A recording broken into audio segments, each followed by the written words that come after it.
En las últimas horas se confirmó que han sido liberados los 17 trabajadores que permanecían bajo o como rehenes por parte de los presos en un penal en el Ecuador, en momentos donde verdaderamente la violencia ha ido en aumento, donde se han registrado al menos 30 reclusos que perdieron la vida en los últimos días, más de 20 heridos también por los distintos enfrentamientos y este estado de excepción que ha decretado el propio presidente para tratar de controlar la situación. Para hablar un poco de este contexto, estamos en comunicación con José Alvear Campodónico, analista económico y político. Muy buenos días, Agustina Scioli lo saluda desde Argentina. ¿Cómo está?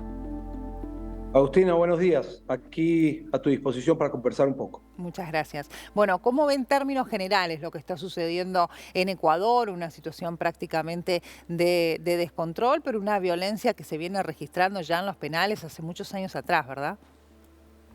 Sí, esta es la decimocuarta masacre en las cárceles que se vive en los últimos 28 meses, Ujú. a 2 años, 4 meses, 2 años, 2 meses, que realmente ya va arrastrando un número de alrededor de 257 personas prohibidas en la libertad, llámese las PPL, Sí. ¿ya? Y que generó en el último tiempo 120 agentes retenidos en distintas cárceles del país, porque este problema de inseguridad básicamente revienta en las 6 principales ciudades del país, que son Quito, Guayaquil, Manta, Quevedo, obviamente Esmeraldas y una ciudad que se llama Durán. Sí. Entonces, el país se le fue de las manos al presidente saliente en temas de inseguridad y realmente el nivel de zozobra que se vive hoy en día es bastante preocupante. Si no hubiera sido por la intervención de las Fuerzas Armadas y del Ejército, seguramente no se hubieran podido liberar esos 17 guías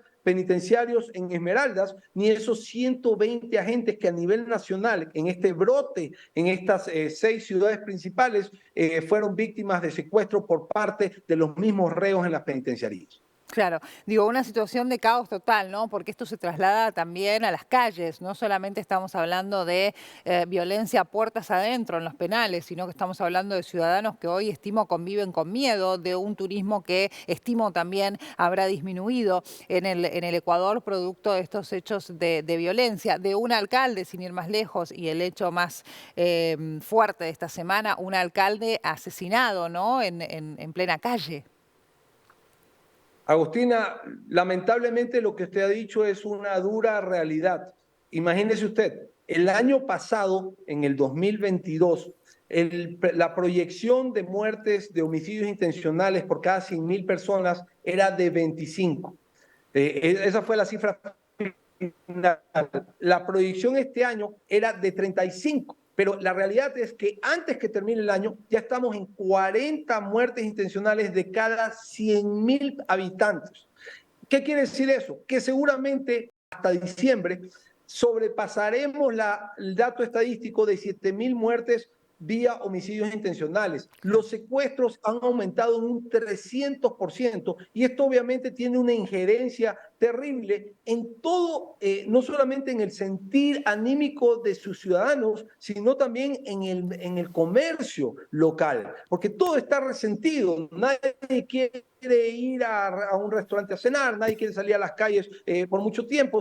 No hay esa libertad de poder caminar Claro. con calma por las calles sin temor a que algo pueda pasar. Ujú. Ecuador se volvió el sexto país más peligroso de la región y según el Observatorio de Bandas Internacionales en Latinoamérica está en el ranking número 15. Entonces, al actual gobierno que se está yendo en los próximos meses, realmente la seguridad se les fue de las manos. Este fue un gobierno socialdemócrata que se dedicó a cualquier cosa menos a cuidar los 4 pilares que básicamente el modelo libertario exige: seguridad, justicia, educación y salud pública. Ahora, bueno, un gobierno que en definitiva no se pudo terminar porque apeló a la muerte cruzada y al anticipo de las elecciones que se van a desarrollar en las próximas semanas.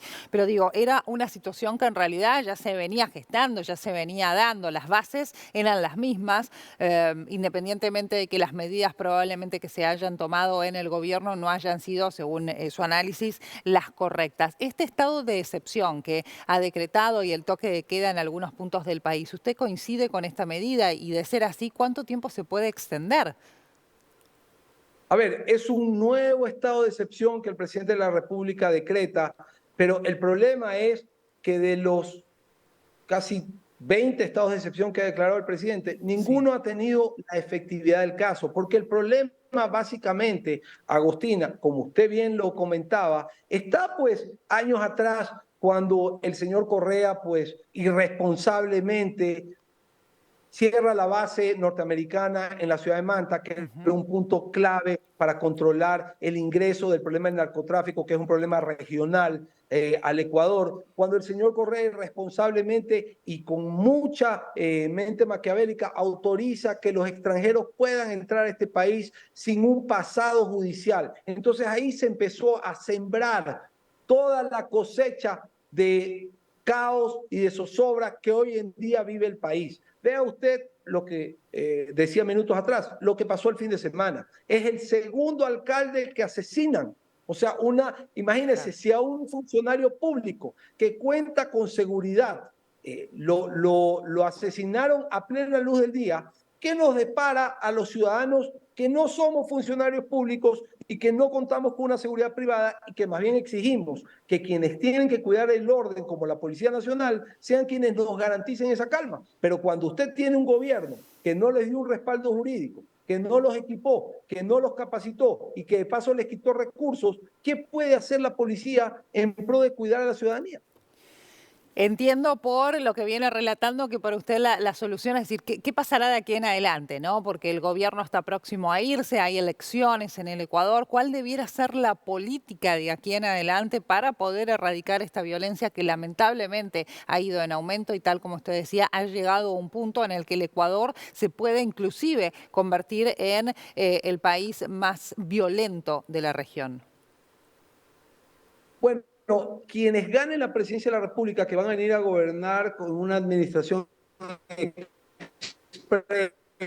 de año y medio, definitivamente tienen que trabajar en medidas de shock. ¿A qué me Ujú. refiero? Urgentemente tienen que capacitar a la policía, urgentemente tienen que equiparla, urgentemente tienen que darle recursos económicos y definitivamente los señores asambleístas tendrán que repotenciar el respaldo jurídico para que ese policía se sienta seguro de que si va a repeler, si va a accionar, no va a terminar preso o sin empleo, que es lo que genera esta constitución garantista que dejó el socialista Correa cuando vino y gobernó el país por 10 años, donde definitivamente los delincuentes tienen más derechos, ellos sí pueden atentar contra el derecho a la vida de los transeúntes, pero nadie los puede tocar a ellos, porque ahí saltan los benditos derechos humanos. Entonces, aquí tienen que cambiar las cosas, porque definitivamente los derechos que tienen que prevalecer son de los transeúntes, y Ujú. quien no respeta el derecho a la vida, automáticamente pierde su derecho. Si en este país no tomamos medidas de shock en esa línea y paralelamente, Agostina,